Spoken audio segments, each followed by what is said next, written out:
Hello hi welcome नमस्ते, मेरा नाम ऋतिक और आज हम फिर से बात करने वाले हैं एक और इंटरेस्टिंग कंसेप्ट की। तो ये वीडियो उन बच्चों के लिए मोस्ट इंपॉर्टेंट होने वाली है जिनका बीए प्रोग्राम में सेकंड सेमेस्टर एग्जाम अब होने वाला है। तो बस अब मात्र 4 दिन और रह गए हैं और मैं कोशिश कर रहा हूँ जल्द से जल्द फटाफट सारा सिलेबस निपटा दूँ। आई बात समझ में? तो चलो फिर शुरुआत करते हैं आज एक और इंटरेस्टिंग कंसेप्ट की। तो मैंने एक सीरीज शुरू करी थी स्टैटिस्टिक्स फॉर इकोनॉमिक्स के लिए, ठीक है, जहाँ पे मैं धीरे धीरे सारे चैप्टर कंप्लीट करने की कोशिश कर रहा हूँ। और आज हम फिर से बात करने वाले हैं एक और इंटरेस्टिंग टॉपिक की। तो भाई अगर कोई भी डाउट कोई भी क्वेरी रहता है तो नीचे कमेंट बॉक्स में कमेंट कर सकते हैं। और अगर वीडियो पसंद आए तो वीडियो को लाइक करना और चैनल को सब्सक्राइब करना बिल्कुल ना भूलें। और एक और इंपॉर्टेंट बात वो बिल्कुल मत भूलना, वो क्या कि मैंने अब हर एक वीडियोस के नीचे टेलीग्राम चैनल का लिंक भी डाल दिया है। आप वहां पे जाके भी टेलीग्राम पे फॉलो कर सकते हैं, वो चैनल ज्वाइन कर लेना। जो भी क्वेरी जो भी दिक्कत होगी ना और जो भी चीज नेसेसरी होगी वहां पे डालने के लिए मैं वहां पे डालता रहूंगा ताकि आपको कभी भी कोई भी दिक्कत ना आए। आई बात समझ में? चलो फिर शुरुआत करते हैं आज के इंपॉर्टेंट कंसेप्ट की, जहां पे हम बात करेंगे प्रोबेबिलिटी डेंसिटी फंक्शन पीडीएफ और क्युमुलेटिव डेंसिटी फंक्शन सीडीएफ के बारे में। मैंने कहा था मैं इस टॉपिक के ऊपर एक सेपरेट वीडियो बनाऊंगा। ये टॉपिक चैप्टर नंबर 6 का था जो मैंने स्किप कर दिया था, और ये टॉपिक चैप्टर नंबर 7 का था जो मैंने स्किप कर दिया था वीडियो से, ठीक है, जो पिछली वीडियोस गई थी उनसे। तो आज मैं इसके ऊपर एक सेपरेट वीडियो लेके आया हूं जहां पे हम बारी बारी डिस्कस करेंगे कि पीडीएफ यानी कि प्रोबेबिलिटी डेंसिटी फंक्शन और सीडीएफ यानी कि क्युमुलेटिव डेंसिटी फंक्शन। ध्यान रखना यहाँ पे एक और फंक्शन था सीडीएफ के नाम पे क्युमुलेटिव डिस्ट्रीब्यूशन फंक्शन, उसके ऊपर बात कर चुका हूं मैं पिछली वीडियोस में, ठीक है। तो आज हम इन दोनों टॉपिक को डिस्कस करेंगे इस वीडियो में। उससे पहले आपको ये दो वर्ड समझ रहे होंगे, ये बुक में आपने काफी बार यूज किया हुआ है, सीआरवी और डीआरवी। ये क्या होता है? सीआरवी का मतलब होता है कंटिन्यूअस रैंडम वेरिएबल। क्या होता है? Continuous random variable. अब बात है कंटिन्यूअस रैंडम वेरिएबल का मतलब क्या होता है कि जब एक, देखो पहले बात आपको कंटिन्यूअस का मतलब पता होना चाहिए। कंटिन्यूअस का मतलब होता है जब किसी फंक्शन का ग्राफ बिना पेन उठाए बन जाए, उसे हम बोलते हैं कंटिन्यूअस। जैसे मैं आपको समझाता हूं इस बात को, जैसे मान लो ये एक फंक्शन है, इसका ग्राफ कुछ ऐसे जा रहा है, क्या नाम है, ऐसे बढ़ता जा रहा है, इसे बोलेंगे हम कंटिन्यूअस। मतलब जिसका ग्राफ बिना मार्कर उठाए बन जाए, बिना पेन उठाए बन जाए, उसमें क्या बोलते हैं? Continuous function. अब आते भैया ये रैंडम कंटिन्यूअस रैंडम वेरिएबल होता क्या है? ये जो हमने इसके ऊपर बात करी, ठीक है, कंटिन्यूअस रैंडम वेरिएबल, ये होता क्या है? इसका मतलब होता है कि आपने मान लो कोई भी एक डाटा लिया, आप उसकी प्रोबेबिलिटी निकाल रहे हो, उसकी अनलिमिटेड प्रोबेबिलिटी आ रही है, मतलब हर एक पॉइंट कवर हो रहा है, इनफाइनाइट पॉइंट कवर हो रहे हैं। जैसे आपको एक बात बोलूं कि आपके शहर में जितने लोग रह रहे हैं उन सबका वेट क्या है, ठीक है, या फिर उन सबकी एज क्या है, ठीक है, डेज के हिसाब से। या फिर मैं बात बोलूं कि आपके शहर में जो क्या नाम है व्हीकल्स चल रहे हैं उन सबके फेयर क्या क्या हैं। तो ये सारे क्या आते हैं, किसमें आते हैं? कंटिन्यूअस रैंडम वेरिएबल में। क्यों आते हैं कंटिन्यूअस रैंडम वेरिएबल में? क्योंकि यहाँ पे इनफाइनाइट पॉइंट है। अब मैंने क्या किसके ऊपर बात की? वेट के ऊपर बात करी। हो सकता है किसी का 36.9 हो सकता है किसी का 46.5 हो सकता है किसी का 76.2 हो। तो सारे पॉइंट यहाँ पे कवर हो जाएंगे जो वेट के लिए कवर होने चाहिए, इसलिए हम क्या बोलते हैं? Continuous random variable. अब एक और इसके साथ एक और क्या है हमारे पास? Discrete random variable. अब बात है डिस्क्रीट रैंडम वेरिएबल क्या होता है? जहां पे सिर्फ कुछ ही पॉइंट्स आए। जैसे मैं आपको समझाता हूं डिस्क्रीट रैंडम वेरिएबल का मतलब क्या होता है, जहां पे मात्र कुछ ही पॉइंट आए। जैसे मान लो कि मैंने एक सिक्का उछाला और सिक्का 4 बार उछाला, और अब बात कर रहा हूं नंबर ऑफ हेड्स की, तो नंबर ऑफ हेड्स है तो 0 होंगे, या फिर 1 होगा, या फिर 2, या फिर 3, या फिर 4। ऐसी हमने बातें भी की थी पिछली वीडियोस में। या फिर बोलूं मैंने डाइस उछाला 2 बार, अब डाइस 2 बार उछाला 36 सैंपल स्पेस बनेंगे। या फिर मान लो मैंने सिक्का उछाला है मात्र 2 ही बार, ठीक है, तो गिनती की, अब नंबर ऑफ हेड की बात कर रहा हूं तो नंबर ऑफ हेड 0 हो सकते हैं, 1 हो सकता है, 2 हो सकता है। ऐसे नंबर ऑफ टेल भी 0 और 1 और 2 हो सकते हैं। आई बात समझ में? हम क्या बोलते हैं? डिस्क्रीट रैंडम वेरिएबल, क्योंकि इनके पास सिर्फ कुछ ही पॉइंट्स होते हैं। आई बात समझ में? और ये हमारे पास क्या है? कंटिन्यूअस रैंडम वेरिएबल, जिसके पास इनफाइनाइट पॉइंट्स होते हैं। तो चलो फिर, अब ये तो हमने छोटी सी बात कर ली सीआरवी और डीआरवी के बारे में। तो ध्यान रखना, कभी भी अगर ये वर्ड यूज हो तो समझ जाना, सीआरवी का मतलब क्या होता है? कंटिन्यूअस रैंडम वेरिएबल, और डीआरवी का मतलब होता है डिस्क्रीट रैंडम वेरिएबल। चलते हैं आगे। तो हमारा मेन काम इस वीडियो में समझना है प्रोबेबिलिटी डेंसिटी फंक्शन को। बात है पीडीएफ होता क्या है, काफी क्वेश्चन आते हैं इसके ऊपर इस चैप्टर से। तो पीडीएफ में क्या होता है? प्रोबेबिलिटी डेंसिटी फंक्शन यानी कि पीडीएफ। अब एक फंक्शन है वो पीडीएफ होगा मात्र 2 कंडीशन में, सिर्फ 2 कंडीशन फॉलो हो गई तो पीडीएफ हो गया। पहला क्या कि -∞ से लेके इन्फिनिटी तक जो x की वैल्यू है, जो -∞ से लेके यहाँ तक है, इन्फिनिटी तक है, उसमें फंक्शन 0 से बड़ा या 0 के बराबर होना चाहिए। ध्यान रखना इस बात का। अगर आपका फंक्शन 0 से बड़ा और बराबर नहीं आ रहा तो वो पीडीएफ नहीं बनाएगा। दूसरा यानी कि प्रोबेबिलिटी डेंसिटी फंक्शन नहीं बनाएगा। दूसरा, -∞ से इन्फिनिटी तक उस फंक्शन का इंटीग्रेशन 1 आना चाहिए। आई बात समझ में? क्या आना चाहिए? बनाना चाहिए। तो क्या बनाएगा हमारा पीडीएफ यानी कि प्रोबेबिलिटी डेंसिटी फंक्शन बनाएगा। ये तो हमारे दो इंपॉर्टेंट केस थे जब वो क्या बना रहा था, पीडीएफ बना रहा था। अब चलते हैं आगे, एक क्वेश्चन लेते हैं, तो इसे हम क्या बोलते हैं, it is known as density function, तो हम इसे डेंसिटी फंक्शन बोल देते हैं। अब इसके ऊपर एक क्वेश्चन लिखा हुआ है मैंने, ठीक है, 2-3 क्वेश्चन करवाऊंगा इसके ऊपर, उसके बाद इस वीडियो को मतलब फिर हम बात करेंगे अगले टॉपिक यानी कि क्युमुलेटिव डेंसिटी फंक्शन सीडीएफ के बारे में। तो एक क्वेश्चन लिखा हुआ है, if x is a continuous random variable, x क्या है, कंटिन्यूअस रैंडम वेरिएबल है विद द फॉलोइंग पीडीएफ, उसकी पीडीएफ ही है, फंक्शन है अल्फा 2x माइनस में एक्स स्क्वायर 0 से लेकर जब 2 तक है, ठीक है, और यहाँ पे बाकी बचे हुए पॉइंटों पे, ठीक है,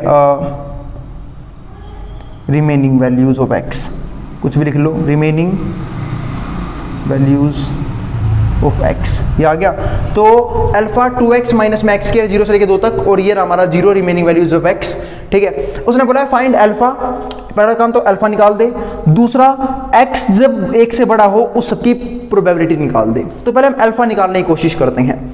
तो मैंने एक सिंपल सी बात है कि अगर ये फंक्शन पीडीएफ बना रहा है यानी कि प्रोबेबिलिटी डेंसिटी फंक्शन बना रहा है, तो सिंपल सी बात है, अगर मैं माइनस इन्फिनिटी से लेके इन्फिनिटी तक इस फंक्शन का इंटीग्रेशन करूं जो क्या है अल्फा 2x माइनस में एक्स स्क्वायर, तो हमारा आंसर कितना आएगा, 1 आना चाहिए। आई बात समझ में? आना चाहिए। अब कई बच्चों को इंटीग्रेशन में थोड़ी बहुत दिक्कत हो सकती है, तो मेरे भाई एक काम कर लेना, मैंने ना बिजनेस मैथमेटिक्स में एक प्लेलिस्ट है इसी चैनल की, बिजनेस मैथमेटिक्स में इंटीग्रेशन के कुछ पोर्शनों कवर कर रखा है, जहाँ पे हमने इंटीग्रेशन सिर्फ छोटे मोटे कंसेप्ट्स के ऊपर बात करी थी, तो सिर्फ वो वाली वीडियोस देख लेना बिजनेस मैथमेटिक्स की। मेरे हिसाब से 30-35 का तो वीडियो शुरू हो जाएगी जहाँ पे इंटीग्रेशन चैप्टर की बात की गई है, वो वीडियो देख लेना अगर आपको इंटीग्रेशन आपने 12वीं में नहीं पढ़ा है तो। आई बात समझ में? तो अब यहाँ देखते हैं, बाकी तो मैं यहाँ पे क्वेश्चन सोल्व करवा ही दूंगा। तो ये अल्फा 2x माइनस में एक्स स्क्वायर बराबर आ गया 1 के। जब मैंने सोल्व करने की कोशिश की, देखो माइनस इन्फिनिटी से इन्फिनिटी आप सोल्व तो कर नहीं पाओगे, तो मैंने इसके लिमिट्स को तोड़, जैसे बोलते हैं लिमिट्स को तोड़ लिया मैंने। लिमिट्स तोड़ा कैसे, यहाँ पे तोड़ लेते हैं पहले लिमिट्स को।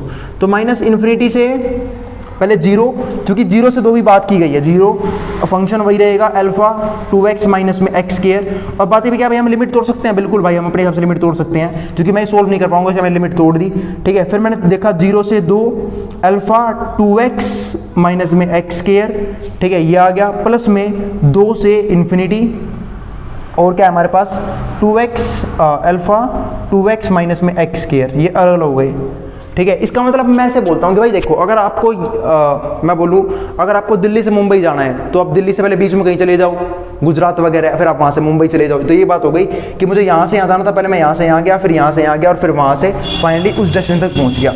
अब मुझे इनकी लिमिट्स का एग्जैक्ट मतलब पता नहीं है, वैल्यू पता नहीं, तो ये 0 हो जाएगा, ये भी 0 और ये भी 0। सोल्व हम करेंगे सिर्फ इसको, और ये बराबर किसके, 1 के। सोल्व हम करेंगे सिर्फ इसको, तो यानी कि 0 से 2 लिमिट की वैल्यू, और फंक्शन क्या है अल्फा 2x माइनस में एक्स स्क्वायर, ये बराबर हमारे पास किसके आएगा, बराबर आएगा 1 के। जब मैंने सोल्व करने की कोशिश की तो मेरे को इंटीग्रेशन करना आना चाहिए, इस तो लिमिट बोलते हैं, पहले इंटीग्रेशन करते हैं। भाई अल्फा कांस्टेंट है, तो कोई भी कांस्टेंट इंटीग्रेशन के सिंबल के बाहर भी आ सकता है और अंदर भी आ सकता है, तो मैंने इसे बाहर निकाल दिया अल्फा को, और मैंने कर दिया इसका इंटीग्रेशन। 2 कांस्टेंट का मल्टीप्लाई में होगा, रहेगा x का इंटीग्रेशन होगा x की 2/2, क्योंकि x की पावर n का फॉर्मूला होता है इंटीग्रेशन करने का, x की पावर n+1 अपॉन में n+1। और मैं फिर बोल रहा हूँ इंटीग्रेशन के ऊपर वीडियोस बनी हुई है बिजनेस मैथमेटिक्स वाले प्लेलिस्ट में, तो वहां तक आप देख सकते हैं, ठीक है। तो इससे कट जाएगा, और माइनस में एक्स स्क्वायर का इंटीग्रेशन हो जाएगा x की 3/3, और ये बराबर किसके, 1 के। और लिमिट क्या है, 0 से 2। अब मैं 2 रखूंगा इसके अंदर, जब जैसे मैंने यहाँ पे 2 रखा, तो 2 का स्क्वायर यहाँ पे हो गया 4, माइनस में 2 का क्यूब हो गया यहाँ पे 8, तो 8/3, और लिमिट क्या है अभी भी 0 से 2 बराबर है 1 के। ये आ गया हमारे पास लिमिट, तो सॉरी ये लिमिट मैंने पुट कर दी 4, जब 2 यहाँ पे रखा 2 का स्क्वायर 4 हो गया, 2 यहाँ पे रखा 2 का क्यूब 8/3, और जब 0 रखोगे, क्योंकि भाई देखो लिमिट सोल्व ऐसे करते हैं, पहले अपर लिमिट रखी, माइनस में लोअर लिमिट रख के माइनस कर देंगे, तो लोअर लिमिट जब रखूंगा तो ये भी 0 हो जाएगा, ये भी 0 हो जाएगा, तो रखने की जरूरत ही नहीं है, 0 ही हो गया।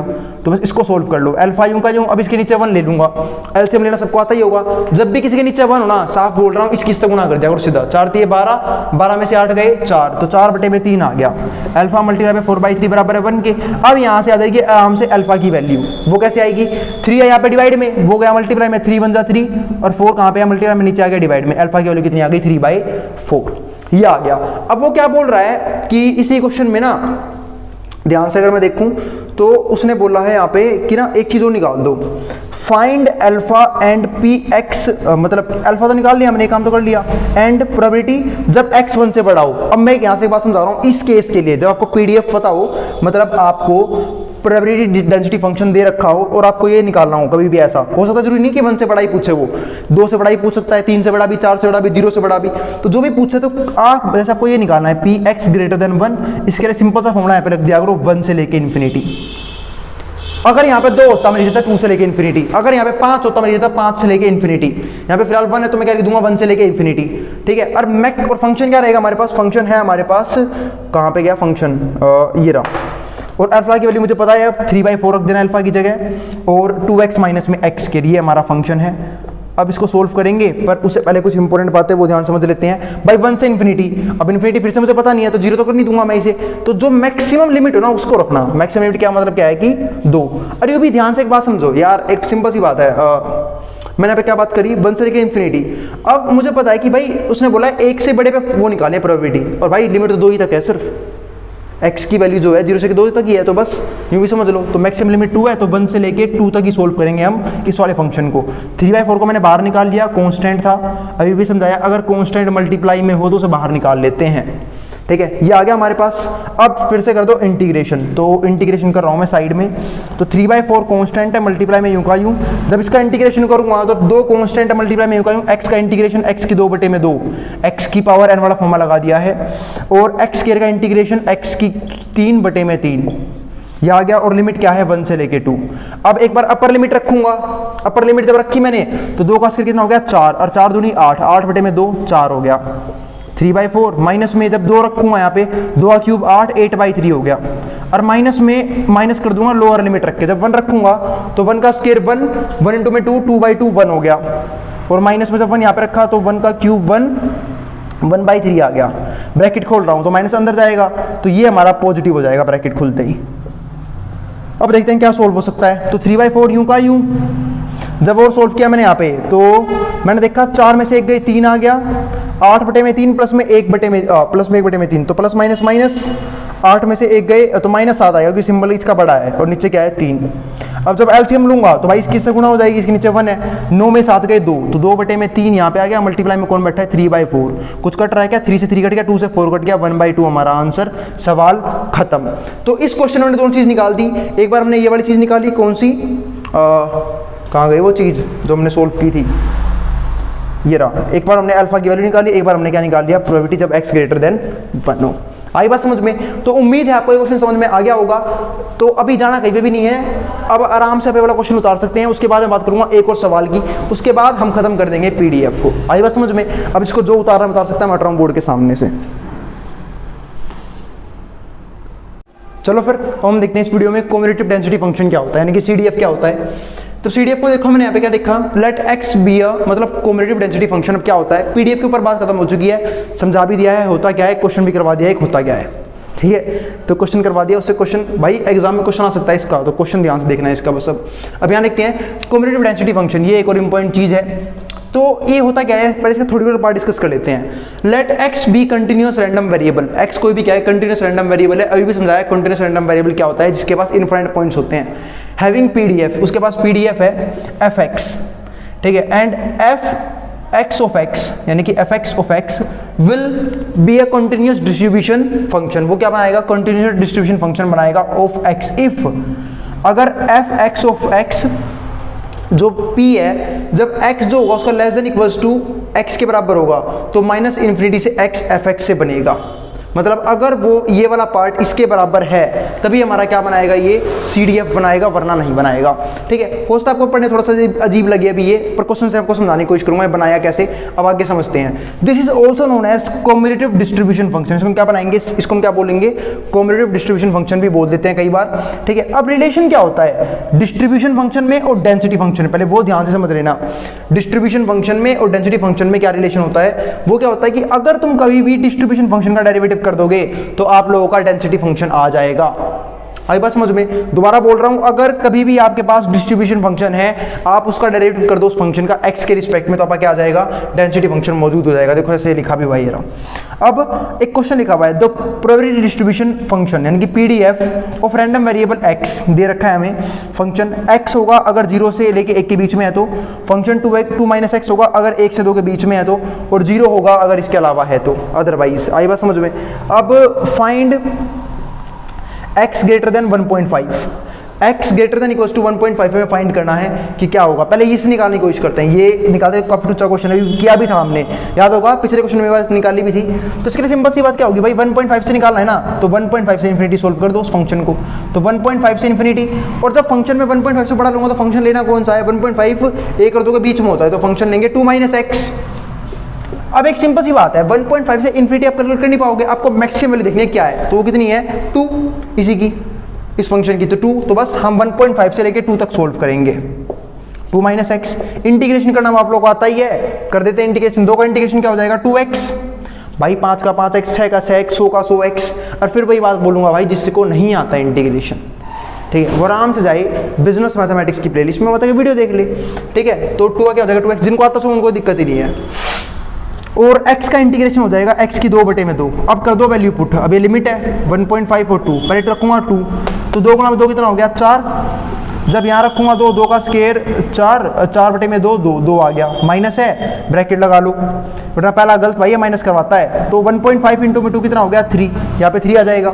माइनस में जब 1.5 यहाँ पे रखूंगा तो 1.5 का स्क्वायर कितना होगा, 2.25, है ना, 2.25 और डिवाइड बाई 2।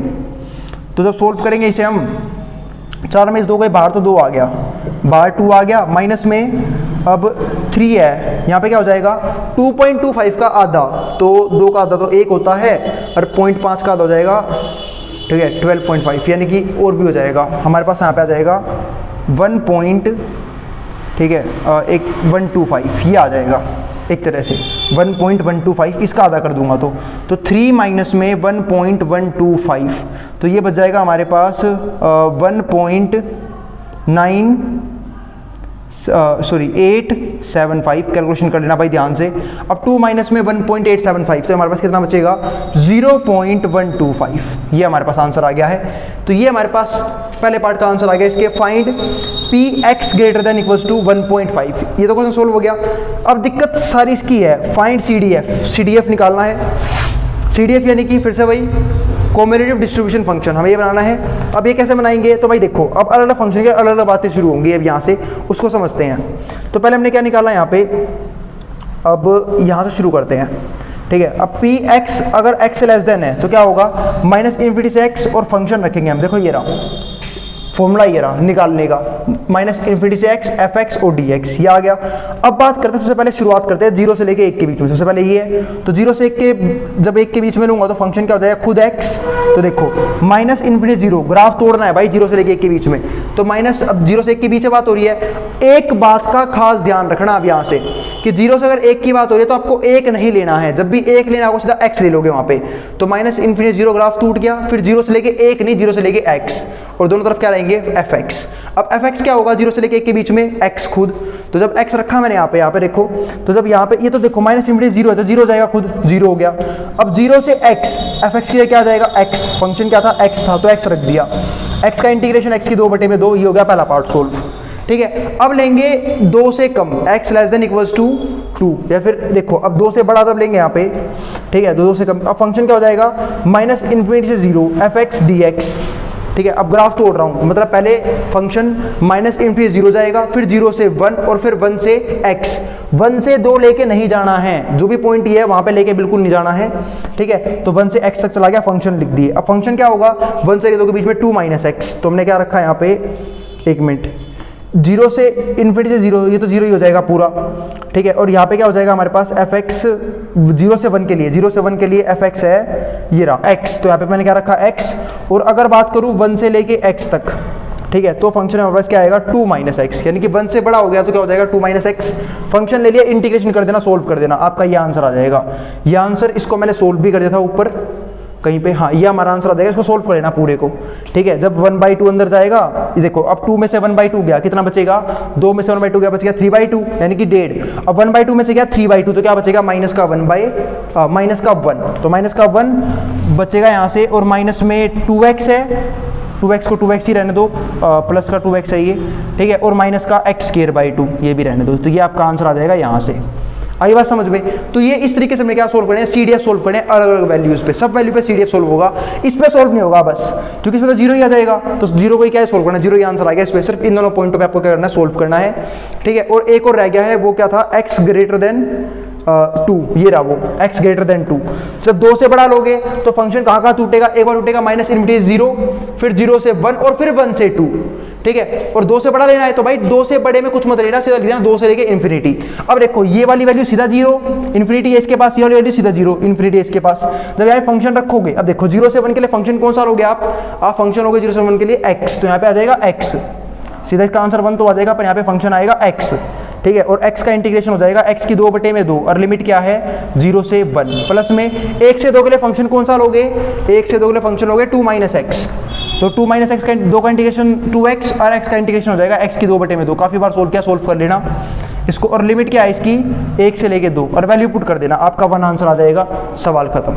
आई बात समझ में, ठीक है। उम्मीद है इसमें भी कोई भी दिक्कत नहीं होगी, इसमें सिर्फ इंटीग्रेशन करना है आपको, ठीक है। तो सारा खेल इसमें इंटीग्रेशन का है, और रिलेशनशिप खास ध्यान रखना भाई इसके बीच में, आई बात समझ में, ठीक है। और जब मैं इसे क्वेश्चन करवाऊंगा ना, जब सीरीज खत्म हो जाएगी, ये तो सिर्फ कंसेप्ट करवाया मैंने इस चीज़ के ऊपर, किस चीज़ के ऊपर, प्रोबेबिलिटी PDF के ऊपर और CDF के ऊपर, और जब क्वेश्चन करवाऊंगा, जब सीरीज खत्म हो जाएगी, तब हम वहाँ पे इसके कुछ और बढ़िया क्वेश्चन देख लेंगे।